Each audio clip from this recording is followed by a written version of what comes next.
მოგესალმებით მეგობრებო, დაგიბრუნდით ჩვენი პოდკასტით. მე და უმშვენიერესი მარიანა. მიხარია რომ ისე უმშვენიერესი ვარ.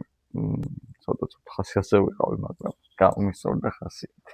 ჩვენი თემა არის დღეს ხელოვნება და ხელოვნების ფარგლებში შევეხებით კინოს, ფილმებს, თეატრს და მუსიკას. რა თქმა უნდა. დავიწყოთ ფილმებით. ახლა სანამ შემოვიდოდით მე და შენ ლაივში, ამჟამად ლაივში გადავხედეთ ფილმებს, რომელზეც რაღაც ბიუჯეტები ყოფილა გამოყოფილი და რაც მარიც ეს ფილმები ისე არ გვინახია როგორც არ მომავალი და ძალიან საინტერესოა რომ ანუ რაში დაიხარჯა ეს ფული, ანუ რა გამოვიდა, რა პროდუქტი არის და რატო არ არის არც ინტერნეტ სივრცეში, არც ტელევიზიაში. აი მანდარინები რო გავიდა ოსკარზე.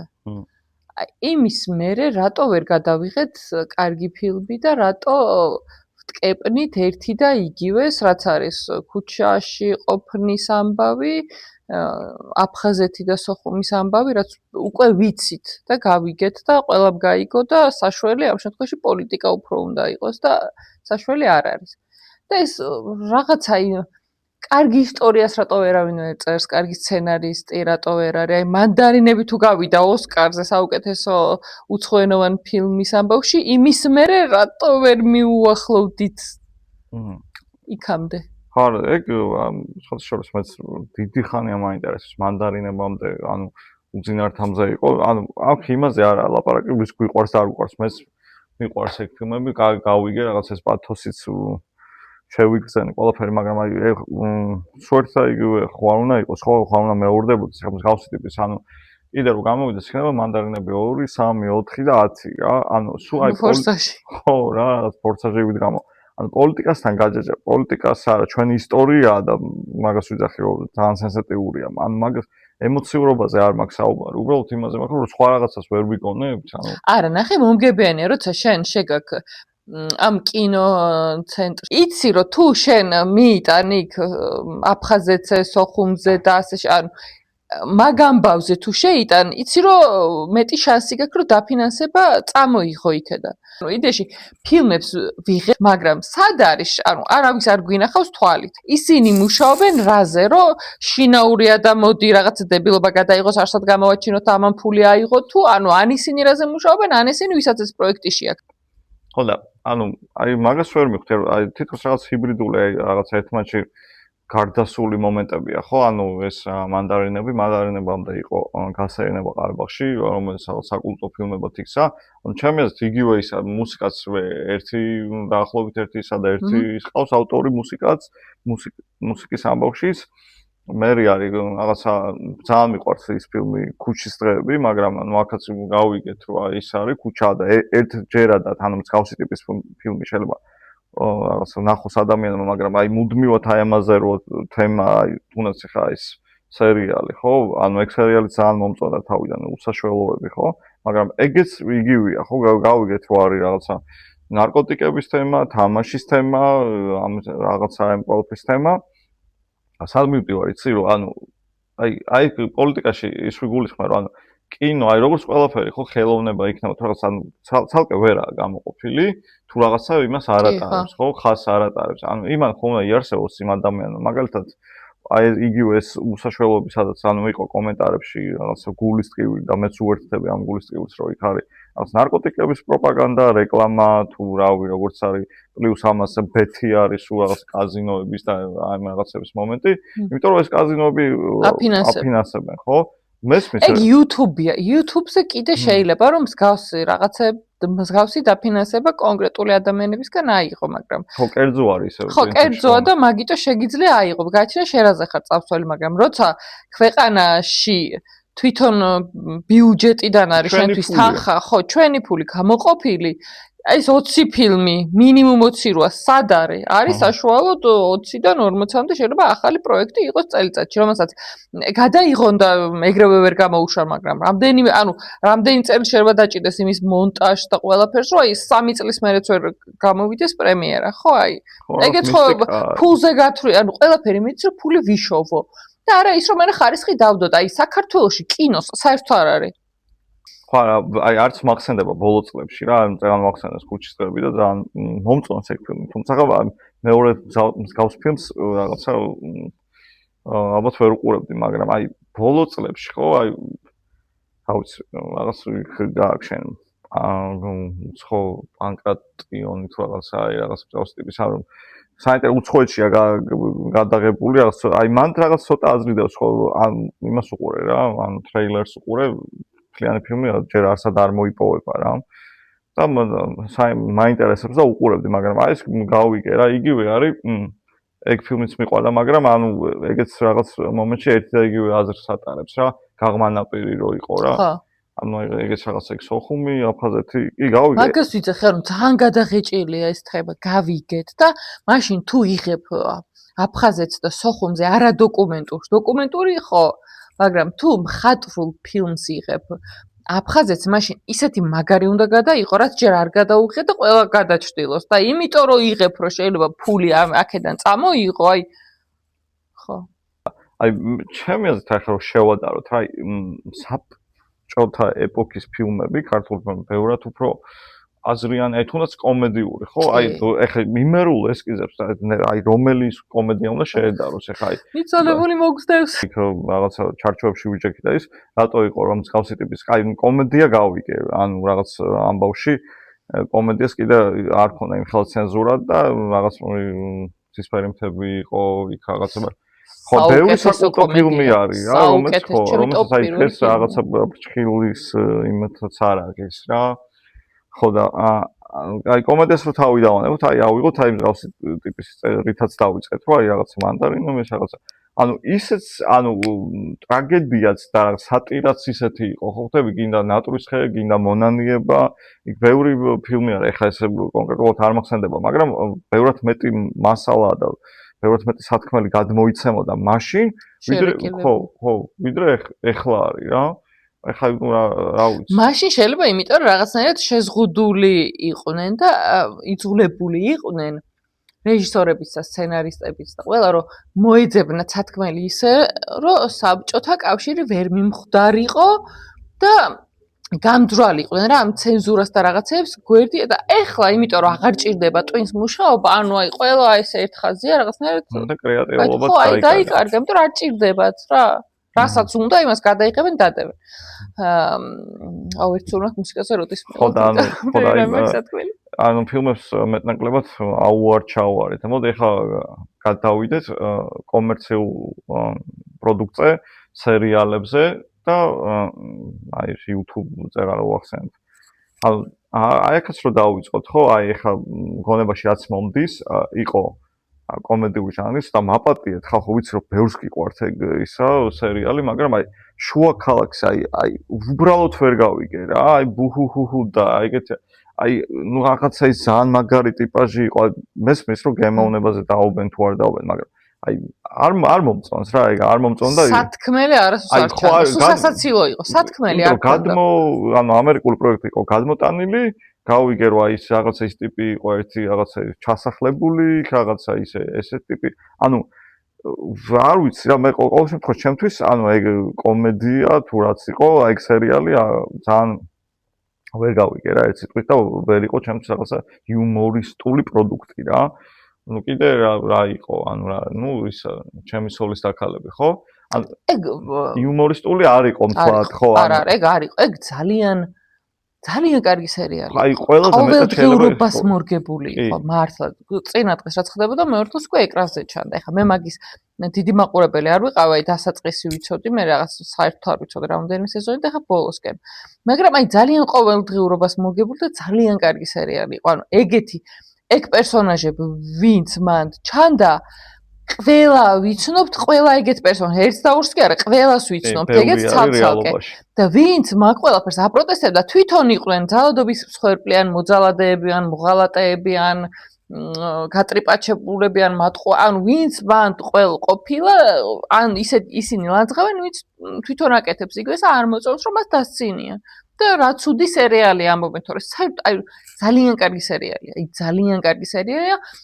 თავისი სათქმელით, უფრო უმტკივნეულოდ, ესე თან რო პირდაპირ გეუბნება, მაგრამ თან რო ირიბად გეუბნება, როგორ შეიძლება სხვანაირად გადმოსცეს სერიალით, რომ ხალზე ძალადობა, იქ თინას პერსონაჟი ყველაზე სამართლიანი ფემინისტი ქალი, იქ რო ჩემთვის სასწაულის შესრულება იყო უკვე კორონას დროს, ნინასა დათოს პერსონაჟები რო იყვნენ, რომ ორივეს რო თავისი სიმართლე ქონდა, ცოლ-ცალკე, ყველას რო თავისი სიმართლე აქვს და ყველა გაღიზიანებს და თან იდეაში იდეალური არც ერთი არა, იმიტომ რომ იდეალურები ადამიანები არ ვართ. და ესე ეს რა ცუდი ცოლია და რა ცუდი დედაა და ეს რა კარგია, ის უწუწუნებს, არავის არ ესმოდა, ხუთი შვილის კაი. საზოგადოებაზე ზუსტად მორგებულია და ეხლაც რო ნახო, ყველა ლანძღავს და რატო უნდა გალანძღო, შენც ეგეთი ხარ, ბოლოს შენ სხვა რაღაცაში განსხვავდები. ხო, ძალიან ცხოვრებისეული და ფსიქოლოგიური სერიალი იყო, კი გეთანხმები. რაღაც პონჩი, მაგაზეს დიდად ზოგადად სერიალებზე ვერ ვირევი, მაგრამ ყოველ შემთხვევაში ყველაზე არა, კარგი იყო თორმეტ. ყველაზე ისეთი პროდუქტი იყო, რომ რაღაც ერთ ეპიზოდში მაგდა თამაში. მართლა მარიანა გვეუბნება რომ ხო, მაშინ არ ვუყურებდი საერთოდ, არ ვიცოდი რა ხდებოდა საერთოდ. просто ეს ფორმატი თამაშე. მართლა. შემთხვევით. ასე მაშინ არ ვუყურებდი. ხო და შეიძლება ითქვას რომ კარგი პროდუქტი იყო. ეხლა გვაქვს ეს უსაშველოებს, ძალიან მომეწონა თავიდან, მაგრამ მე ეს რაღაც გავიგეთ, ერთი და იგივე ძალიან ერთი და იგივეა მოკლედ რა. ხო, არის კეთილების ეგეთი udარით იყო რა თავიდან, დარტყმით იყო, რომ რაღაცა იქ ეს ჭია თუ რა რაღაცები, ჭია თუ ხარ ვაგითო. დიახ, ხრეველი კაცი. ხო, კაია რაღაც, პერსონაჟები შეიქმნა. რო შევადარო სიტყვაზე, უფრო მაინც მეტად კრეატიულები არიან, მეტად იუმორისტულია იმ გაგებით, რომ თვითონ ქმნიან მსახიობები რა, ამას გულისხმობ, რომ ამ მსახიობებზე დგას რა, იგივე ტანჯექსა. და ტოპე ძალიან მაგრად თამაშობენ. ნუგზარი არის ჩემი ფავორიტი აქედან დავიწყე. როგორ შეიძლება ნუგზარისნაირი კაცი ხო, საზისხარი კაცია, მამაც ცუდია, ძმაც ცუდია, ქმარიც ცუდია, მაგრამ ის აკეთებს, რომ გაჩვენებს, რომ ეს ცუდია, ცუდი ადამიანია ზოგადად. ეგეთი არ უნდა იყო რა, არც ერთი, მაგრამ თან ძალიან გიყვარს. იმიტომ რომ იდეალურად თამაშობს. ხო და შესრულებას გულისხმობ რა და აქეთ შესრულება. გაყვარებს. აქეთ ხარეს რა, ეხა ის ლადოცია რა, გურგულია, ტრეზორა. ამ უსაშველოებში, რაღაც პონჩი ხაჩავს, რა ვიცი, ზადანოზაძის სადმე არანაირი რაღაცა ის არ მაქვს, მაგრამ როგორც სახიობი ვერ არის ეგ კაცი, რეპერი არაუშავს და კაი რეპერია, შემიძლია თქვა, მაგრამ სახიობად არ ვარგა, პროსტა ერთ და იგივე რაღაცებს აკეთებს. და საერთო ჯამში იმას იზამს რა, ამოიწურება ყველა ვარიანტში, ეს მეორე სეზონიც რაღაც უკვე მიწოლით მიდის რა. კიდე რა გვაქვს? ხო, ეხლა საშუალებმა დაფინანსება მოიპოვა, ხო. ეხლა აქვთ ბიუჯეტის გამოიყვნენ შეჩერებულები რა ეს სახით. მაგის გამო აგერ ჩემო თბილის ქალაქო იმღერას ასამდე. ხო, კიდე ხო და თემა რა, ხო და ის არა ქვია. კიდე რა, კიდე ძალიან რომ გაგვიწევს პოდკასტი და მოსაბეზრებლები რო არ ვიყოთ, თეატრსაც შევეხოთ რა. თეატრს აუცილებლად, იმიტომ რომ თეატრში ვართ. ვართ თეატრში, რომელიც არის თვით დაფინანსებაზე. თვით დაფინანსება გულისხმობს, რომ ჩვენი ჯიბიდან ამოგებული თანხით არის ვიხდით, მოკლედ იჯარას თუ როგორც არის. არსებობთ. ხო, არსებობთ. თუმცა ესეთი პატარა თეატრები ჩემი აზრით ბევრად უფრო უნდა უჭერდეს ხალხი ესეთ პატარა თეატრებს მხარს, ვიდრე დიდ თეატრებს, იმიტომ რომ სახელმწიფო თეატრს ისედაც აფინანსებს, აგერ მილიონი ვეფხისტყაოსანს გამოუყვეს, მართალია რომ ისინი იყიდეს განათებები და ასე შემდეგ და მაგაში ძალიან დიდი თანხა მიდის ზოგადად. მაგრამ უკვე რო არსებობს თეატრი და თავისთავად ძალიან გააქვს, ეგეთ თეატრს არა, ესეთ პატარა თეატრებს უნდა დაუჭიროს. მარტო იმიტომ კი არა, რომ აქ ვართ, არა, უბრალოდ იმიტომ, რომ ბევრი პატარა თეატრი შეიძლება იყოს, რომელსაც სასიცოცხლოდ მნიშვნელოვანია მხარდაჭერა და თან რაც უფრო მეტი დამოუკიდებელი თეატრი იქნება ქვეყანაში, მით უფრო შეულამაზებელი ინფორმაცია მივა მაყურებლამდე უფრო ცოცხალი, იმიტომ რომ ვერავინ ვერ გააკონტროლებს რა დაიდგას, როგორ დაიდგას, რა ეცვას, რა თქვას, ანუ ამ შემთხვევაში გარეპირები ვერ ჩაერევიან დამოუკიდებელი თეატრი რას აჩვენებს. ანუ მსახიობები მაყურებლისთვის ყველაზე მართლები იქნებიან მსახიობები იმ შემთხვევაში რა და აი თეატრი აი ერთ-ერთი ყველაზე უძველესი სანახაობაა. და არსებობს თეატრი ძალიან მომწონს რომ ეს რაღაცნაირად თითქოს თეატრში სიარული დაიწყო ხალხმა, თუმცა დაიწყო სიარული ხალხმა კონკრეტულ თეატრში, კონკრეტულ სპექტაკლზე. აი უნდა იყოს გაპიარებული, მაგალითად ვეფხისტყაოსანს რო შევეხეთ, უცებ ვიტყვი, რომ უმეტესობას ნანახი არ აქვს სპექტაკლი, მეც არ მაქვს ნანახი მათ შორის. იმიტომ რომ ბილეთის ფასი 80 ლარამდე როა, მარტო ხო არ წავალ და ხო და ორი კაცი რო წავიდეთ 200 ლარი სპექტაკლისთვის, აი ფულენი მსახიობი რო ვიყო აუცილებლად წავიდოდი, თუმცა და ხო, აი რა ვიცი. და ყველა ლანცხავს, იმიტომ რომ ვიღაცამ გადაიღო ვიდეო და ეს გავრცელდა ვირუსულად და იმისგან არავის არ უნახავს სპექტაკლი. მე არ ვიცი ცუდია თუ კარგი, შესაბამისად ვერ ვიტყვი. მაგრამ აი ძალიან მარტივია რა, ესეთ რაღაცებზე წამოკიდება და მე მივარდება, ანუ რაღაცა დებილობა უნდა მოხდეს, რომ ხალხი მიაწყდეს და არა თვითონ ხელოვნება, იმიტომ რომ ამ შემთხვევაში ხელოვნების გამო კი არ მიაწყდა ხალხი, მიაწყდა რომ რაღაც ვიღაცის თიშველი მკერდი ენახა, როგორც ახმეტელის თეატრში ირაკლი გოგიამ დადგა რომეო და ჯულიეტა და მანდ ერთ-ერთ მსახიობს, ანუ რაღაცნაირად ეპოქები იცვლებოდა და სხვადასხვა დროს ვითარდებოდა მთელი ისტორია რა, დროები იცვლებოდა, რომ მოდიოდა 21 საუკუნემდე და სოფია სეფისკვერაძეს ერთ-ერთ დღეს ტანგა ეცვა და აი რაღაც აბაზანიდან ამოდის ეს ჯულიეტა და აი ნუ ტანგა აცვია და ეგ რო გაბაზრდა ბილეთი აღარ იშოვებოდა მართლა. ბილეთები არ იშოვდებოდა. ანუ ხალხს რა უნდა, აი გემოვნებას ადმიდის ხალხის, რომ ანუ ვიღაცის უკანალის სანახავად მიდიან თუ რაღაც აზრი რო გაიგონ და შინაარსი რო გაიგონ, როგორც მაგალითად შეყრა და გაყრა და ხანუმა და მსგავს სპექტაკლზე რო ბილეთს ვერ იშოვი და თან ძალიან ძვირი ღირს. აი სათქმელი ხომ უნდა ქონდეს, რაღა დროს ხანუმა 21 საუკუნეა საქართველოში ვართ, რაღა დროს ხანუმა, ხო აი ხო და აი ეს ყველაფერი რო შევკრათ რა, ყველაზე ნათლად ჩემთვის ჩვენ დღეოდენ მდგომარეობას, აზროვნებას, გემოვნებას და აი ასე შემდეგ აჩვენებს მუსიკა. აი მუსიკა სამ დავიწყებდეთ მუსიკაზე ლაპარაკს, ჩვენმა ძმამ თქვა ნიშცემ, რომ ნიშცემ თუ როგორც არის. რა ქენი გუდონა ეს. ხო რომ მუსიკა რო არსებობდეს ყველაფერს არაფერს აზრი არ აქვს და აი აბსოლუტურად ვეთანხმები მუსიკა მართლა რო არსებობდეს აი სამყარო ალბათ ძალიან ღარიბი იქნებოდა რა და აი ჩვენ რეალობაში რა ხდება შენ რაღაცები ამოგიწერია მე მოვიძე ინფორმაცია ესე არა ოპოსმენადი მუსიკები ალბათ ჩამოგვითვალე ოღონდ 2026-ის რა ბარემ რაც დაიწყო 2026 წლის სუდასაწყისში კოსტას ანიკიძე იყო ყველაზე მოსმენადი, მაგრამ ეხლა აქამდე მონაცემებით არის ვაჟა და თამარი არიან პირველ ადგილზე, ფრინველებში შაშვი მიყვარს. ფრინველებში შაშვი მიყვარს, შაშვი მე ბულბულება, ბულბულს შაშვი მირჩევნია, კაცია და გუნება. ოღონდ ჩვენ ეს სიმღერები ჩავთვით, რომ გწოდნოდა. და რავი, ამდენი წამს გავუქაჩეთ. მე 15 გავქაჩეთ. დავარდი უკვე აი. ხო, მართლა ვერ მოусმინე. სისხლი გადმომდიოდა. ზუსტად, ვერ მოусმინე თან. შეიძლება რაღაც არ მოგწონდეს, მაგრამ ფანოღი სხვა რამე, ანუ ეგ ფანოღი არ არის, აი და ეგ არის პოპულარული, იმიტომ რომ TikTok, ანუ თუ გინდა რომ პოპულარული იყო და ფული გააკეთო და სიმღერა გაგივარდეს, TikTok-ზე უნდა იყოს გავარდნილი და საზიზღრად აი საზიზღარი სიმღერები რა. ლილუს გული ბუმ ბუმ. გული ბუმ ბუმ ბუმ ბუმ ფეთქავს. ყველა დარც და სევდას ხეთქავს. ილია თედეევი და ელენიკო თბილისი გავადრო. დღეს როგორ მინდა ბევრი გელაპარაკო, მიდი სადე საიდუმლო გამანდე. აი რაღაც რეპის სტილში იყო და რომელსაც ანუ AI დაგიწევს, ანუ AI არის ჩვენ ხო, აი ისიც ხო, რომ აი Kanye West-ის AI-ის ვერსია რო ყველას ეგონა რომ Kanye West-მა და რა უცებ აი ძალიან უცებ რომ მილიონობით ნახო. უჭველი AI-ზე გვაქვს ჩასწერო, ხალხი იმდენადაა გაგიზებული უკვე და რეალობას და ან ხელოვნურ ინტელექტს ვერ არჩევს, რომ აი მაგ Kanye West-ის ამბავში არ იყოს რა. ხო, ეგ მართლაც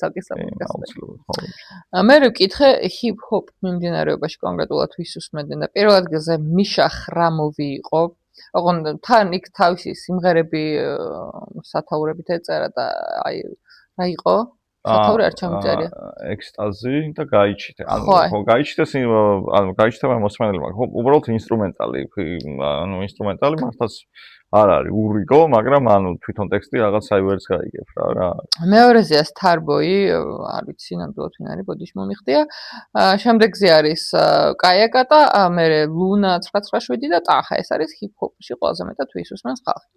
და ასევე დავინტერესდი ფოლკლორში ვის უსმენდნენ, იმიტომ რომ ჩემი აზრით ყველა ან ფოლკლორი ძალიან კაი რამე, ირლანდიური ფოლკლორი ძალიან მომწონს და ანუ აი ყველას თავისი აქვს და რაღაცნაირად ზოგი მოგწონს, ზოგი არ მოგწონს და აქ სუბიექტური ხარ, გინდა არ გინდა, მაგრამ ჩემი აზრით ქართველებს საუკეთესო ფოლკლორი გვაქვს, იმიტომ რომ ყველა ხმაში ვშლით სიმღერას, განა 3 ხმაში და 4 ხმაში, შეგვიძლია აი ყველა ხმაში გავჩალოთ და ჩაკრულო გვაქვს კოსმოსში.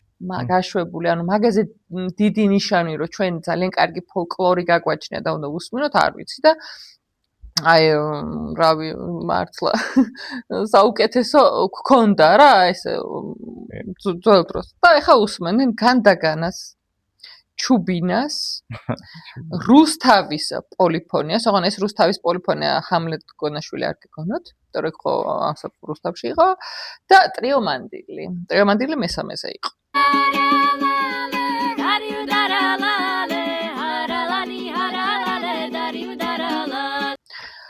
ხო, ესეთი არაჩვეულებრივი გემოვნება და ეს ყველაფერი ახლა რაზე ჩანს რა, რომ აი სად არის ხალხის გემოვნება, ის რაზეც ვიწუწუნეთ კინოზე, თეატრზე და მუსიკაზე, ეს არის ხალხის გემოვნება, რომელიც დეგრადირდა.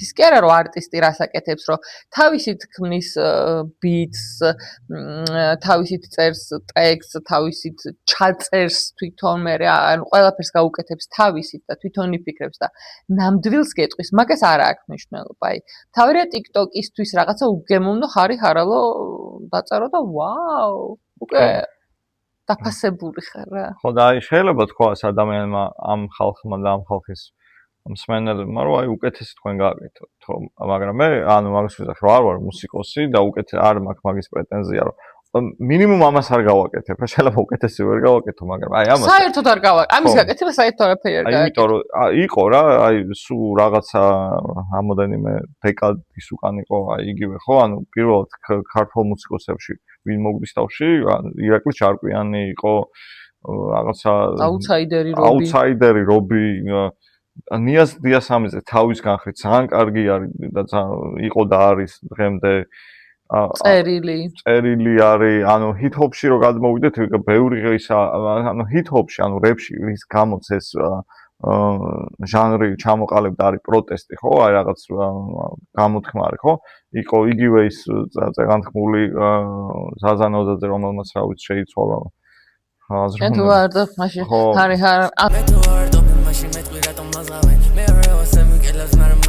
ანუ ეგრა აქ ჩვენი მეგობარი თერიკა იყო აქ რომელიც სულ რაღაც საპროტესტო ვეშებს აძრაობს დღეს დიალოგში მეგი უნდა ვიყო ლოხი რომ აყვე ბაზარში ზადი ბიჭო ნახე სადმე თოხი მეგი მივხედავ აქ ჩემ დაწყობილ ბარებს თუ რომელ ბარებზე ამაზე გაზი ჩაგიტარებს ბარი ის არა ყანაში რო ხმარობენ და მიწას რო ამუშავებენ ეგ რა ჩემ ყლეთ მინდა 16 მithumetes სატრაქში გავიქცა კიდე რა ვიცი კაზი ჯაზი იყო აუ ბევრი აი მართლა იყო ეს სტაილი ჯერო რატო დამიტოვე ხო ჯერონიმო და რა ვიცი რომელიც აი მართლა პირდაპირ გაგებით აი მაგ old school-ი რა რაც იყო ნახე ეგეც უნდა თქვა ბოდიში ეხა რომ ბეთრებზე რო ხალხი გადარეული სადაც თეატრში მოვდივით რამდენიმე დღის წინ და ვიღაცას შუქნიშანზე მანქანაში ქონა ჩართული ბოლო ხმამდე დისი იყო სავარაუდოდ, იმიტომ რომ და ბეთრიდან იყო, აი ჩხუბობდა, კიოდა, ანუ ტექსტს ვერ გაარჩევდი და აი ანუ ეგ საზიზღრობა მოსასმენი იყო, მარტო ტყეები ისმოდა მართლა. აი ეს იმას ნიშნავს, რომ უკვე ინტელექტი არ გაგაჩნია, რომ ტყეების გარეშე რაღაცა თქვა. და პროტესტი თუნდაც სხვანაირად გამოთქვა. და ის რომ ვიღაცა როცა ამის შესაძლებლობა არ იყო და old school-ს გულისხმობდა, მაშინ აკეთებდა, ის კარგს აკეთებდა თუ ცუდს აკეთებდა თუ მოსაწონი იყო ვიღაცისთვის, თუ არ იყო მოსაწონი მასტერი მაგალითად. როცა დიდი აი 20 წლის წინ მუსიკას აკეთებ, ძალიან დასაფასებელია. მაგრამ ეხლა რო აკეთებ მუსიკას, რომელსაც მუსიკის არაფერი აქვს, სათქმელის საერთოდ არაფერი არ არის, მარტო გინება და აი მაგას რა უნდა, თან მართლა Amy Winehouse-ის მუსიკას დავადებ და დავიწყებ გინებას და ვაუ, მაგარი ტრეკი ჩავწერეთ ხო რა და აი და უკან რომ მიდის ამ ყველაფერს მსმენელი ყავს და ახალგაზრდები უსმენენ, ეგ არის თავარი, თან ჩვენ მოვინიშნოთ, რომ მაქსიმუმ 30 წლამდე რა ეს ჩუბინა და რაღაცები გაინტერესებდა რას usmen და დღევანდელი თაობა და მარტო აგრესიას ჩხუბს და გინებას რო usmen, აი რა ვიცი. ხო, რა ვიცი, მართლა ანუ ვერ ხვდები რა, აი იგივე უნდა თქვა რადგან ჩვენ თავისუფალი პოდკასტი გვაქვს და ამ რაღაცა არც დისკრიმინაცია და ის არ ვეწევით, უბრალოდ იგივე მაგ ეპოქაში იყო, აი ძალიან კაი ბიჭია, ნიჭიერი ბიჭია, ლექსენი რა, მაგრამ ანუ მაგას ვიზახი, რომ ჰიპ-ჰოპი არის, ანუ რაღაც რეიჯის, მაგ აგრესიის, ანუ პროტესტის მუსიკა, რომელსაც შენ გამოხატ და ხელოვნებაში გადმოგაქ რა. შეიძლება შენი რაღაცა ყურისთვის ასმენად ვიღაც ბევრს არ მოეწონას და მძიმე იყოს, რაღაც ისეთ ამბავში იყოს, მაგრამ თავი მუღამია ეს, აი მაგ ტუყუების გარეშე, ანუ შეიძლება ერთი დაგჭირდეს კაცო და სადღაც შეიძლება სამჯერ, მაგრამ აი სულ რომ მაგაზე არის დაფუძნებული, ეგ მართლა უკვე ქაოსი არის და ეგ არანაირ მუსიკასთან შეხება არ გვაქვს და ანუ მუსიკაზე ხა რა ვიცი, აი ქვეყანა რაღაცები წამომივიდა რა, რაღაც ფიქრობდი და დამავიწყდა, რა ვიცი, შეიძლება გამოსცეს.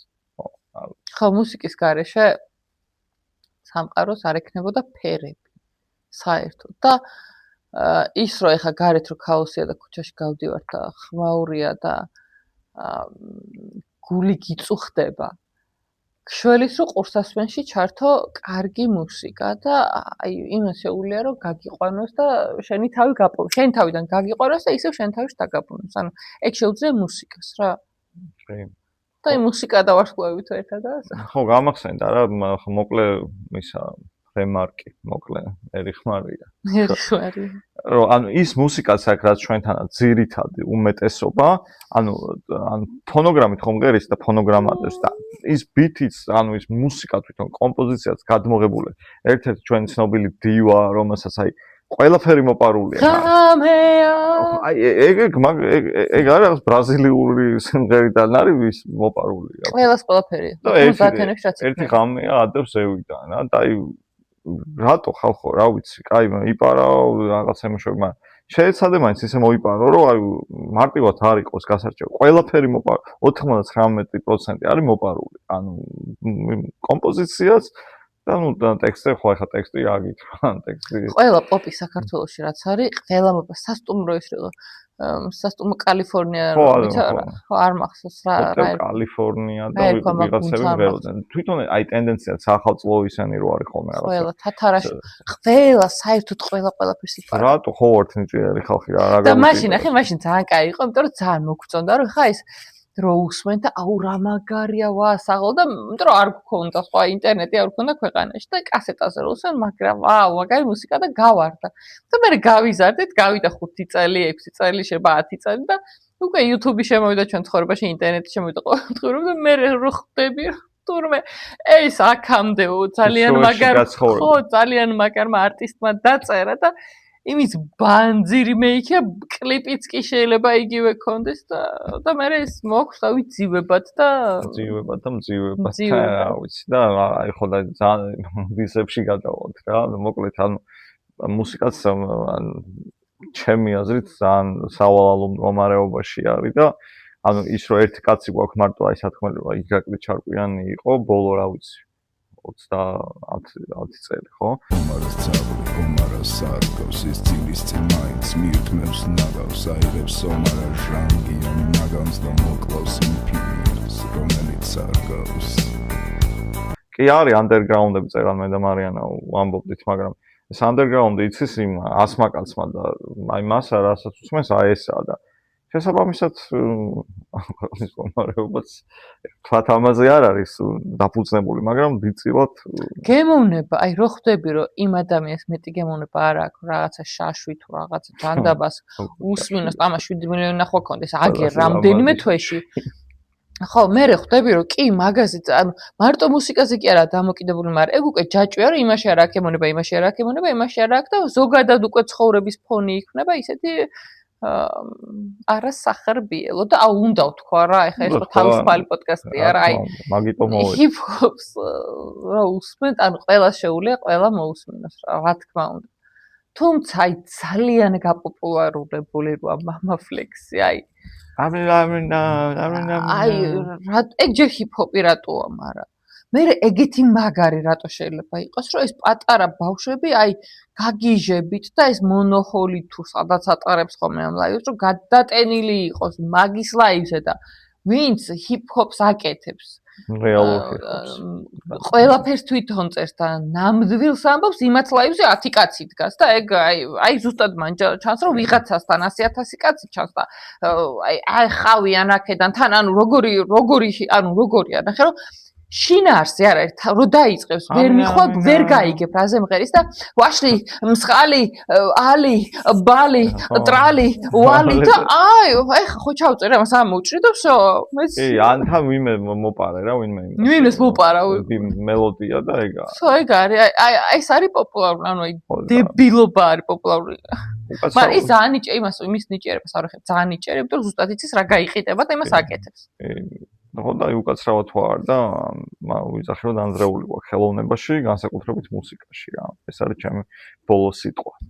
კი ბატონო და ხელოვნება და საქართველო მიხოს იმისა რომ ჩვენ ძალიან ისეთი ერუდირებული ერი ვიყავით და ძალიან ძველი ერი ვართ და მე ძალიან მიყვარს ჩემი საქართველო. და იმისასაც რომ ჩვენ ძალიან წინ წავიდეთ და ერთმანეთს მხარში დაუდგეთ, მაგრამ ჩვენც ეგ გამოგვიდა ერთმანეთს მხარში დაუდგეთ სამბავს ჩვენ დავაკნეთ, მაგრამ ნახე ილია ჭავჭავაძე თქვა რომ მოყარის კეთში უძრახეო და ჩვენ მაგას ვაკეთებთ რომ გამოვსწორდეთ და რაღაცნაირად განვითარებულ კარგ ერად ოდესმე ჩამოყალიბდეთ. უახლოესი 50 წელს შანსი არ გვაქვს, მაგრამ აი ჩვენ შვილიშვილს რო კონდეს შანსი. ხო და აი ნახე აი ბოლო სიტყვას კიდე დავამატებ ერთ-ორ სიტყვას, იმიტომ რომ ამ პოდკასტს ხო არანაირი არც მართლა არც სპონსორი ყავს, საერთოდ უბრალოდ ვიჯექით ორი ადამიანი, რომელს აი ამ ყველაფერს შეწუხებულები ვიყავით, ხო, რაღაცები არა, ბევრი რაღაცა არ ხდება ამ ქვეყანაში, არ არის ნორმის ფარგლებში, რაღაც ქაოსი არის, ბევრი მტკივნეული ფაქტებია, ბევრი მტკივნეული თემებია, რომელსაც უბრალოდ არ ვეხებით, აქა-იქ სადაც მიდის რაღაც ლაპარაკი კულუარებში და აი ყველაფერი ნებისმიერ რაღაცა გვინდა გამოვიტანოთ უბრალოდ იმიტომ, რომ რა ვიცი, აი არ მინდა მამა ფლექს უსმენდეს, რა ვიცი, მთელი ქვეყანა უმეტესობა რა. არა მაქვს არანაირი პრობლემა, მაგრამ აი მინდა რომ რაღაცა ეს ქვეყანა ინტელექტუალურადაც, ეკონომიკურადაც, რა ვიცი. ძალიან წინ წავიდეთ. ხო რა, ძალიან თუ არა, ყოველ შემთხვევაში ცოტა ძროა გქონდეს რა, იმიტომ რომ აი მართლა სტაგნაცია რაღაცა ჭაობში ვართ. უბრალოდ აი ჭაობის მომენტიც ეგაა რა, რო ხვდები რომ უკვე იძირები, შეიძლება დანებდე რა და ხო და რო გაფართხალე შეიძლება უფრო ქვევით ჩახვიდე, მაგრამ თუ არ გაფართხალდები, ვერ მიხვდები ზევით ასასვლელი გაქვს თუ არ გაქვს. ხო და აი ჩვენ ფართხალებთ აგერ. არა, ჩვენ კი ფართხალებთ, მაგრამ ზოგადად ქვეყანა რატომაც. აი მაგას ვიძახი, ეს პოდკასტიც მაგის ნაყოფია, რომ აი გვინდა რომ რაღაცა პატარა ხმა მაინც იყოს სადღაც. ერთმანეთს უტყვის უბურხავდით, გადავწყვეტეთ, რომ იმ რამოდენიმე ადამიანს გაუბურხოთ, ეხა ტვინი და მარტო ერთმანეთი. სანამ ერთმანეთს. მადლობა მეგობრებო და ძილობიერად გამოვღატავთ და მშვიდობას გისურვებთ.